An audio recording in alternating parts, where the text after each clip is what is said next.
আমি আজকের আপনাদেরকে চিকেন দিয়ে খুব সুন্দর একটা রেসিপি শেয়ার করব, যার নাম গন্ধরাজ চিকেন।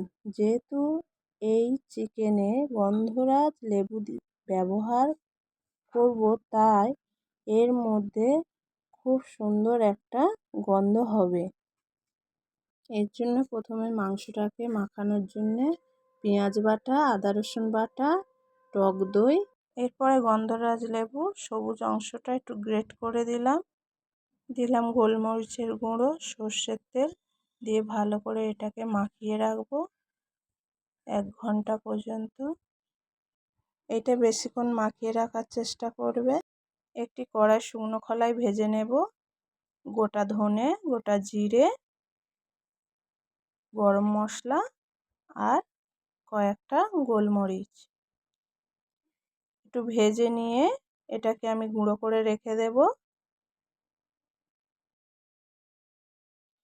কড়ার মধ্যে তেল দিয়ে তেলটা গরম হলে পেঁয়াজ দিয়ে ভালো করে ভেজে বেরেস্তা তৈরি করে নেব।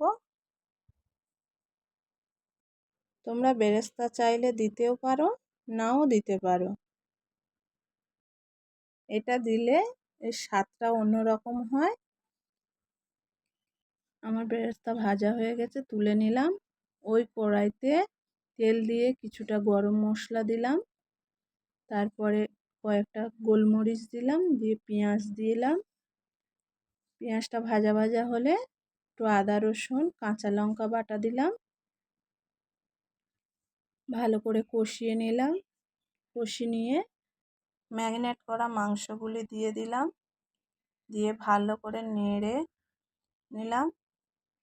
অনেকক্ষণ সময় নিয়ে মাংসটা ভালো করে কষাতে হবে। এই রান্নাতে যে যেমন ঝাল পছন্দ করেন তেমনই দেবেন, তবে এই রান্নাতে বেশি ঝাল ভালো লাগবে না। গরমের দিনে এইভাবে একবার চিকেনটা বানিয়ে দেখবেন, আশা করি ভালো লাগবে।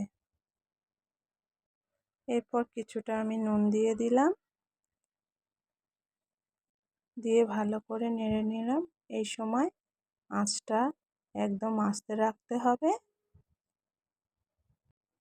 তারপরে ভেজে রাখা মশলাটা দিয়ে দিলাম, দিয়ে ভালো করে নেড়ে নিলাম।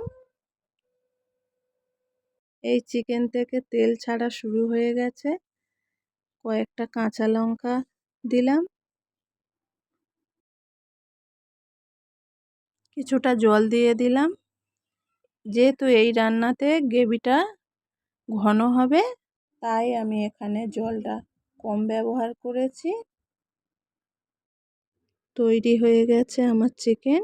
ভেজে রাখা বেরেস্তা ওপর থেকে দিয়ে দিলাম, কয়েকটা লেবু পাতা দিয়ে দিলাম, কেটে রাখা কয়েকটি লেবুর টুকরো দিয়ে দিলাম, দিয়ে কিছুক্ষণের জন্য আমি ঢেকে রাখবো। ঢেকে রাখলে এর গন্ধটা খুব সুন্দর বেরায়। 10 মিনিট পরে আমি এটাকে খুলে দেখব। আমার তৈরি হয়ে গেছে গন্ধরাজ চিকেন। আমার রেসিপিটি যদি আপনাদের ভালো লেগে থাকে তাহলে লাইক, কমেন্ট, শেয়ার, ফলো করে আমার পাশে থাকবেন। আজকেকার মতন টাটা।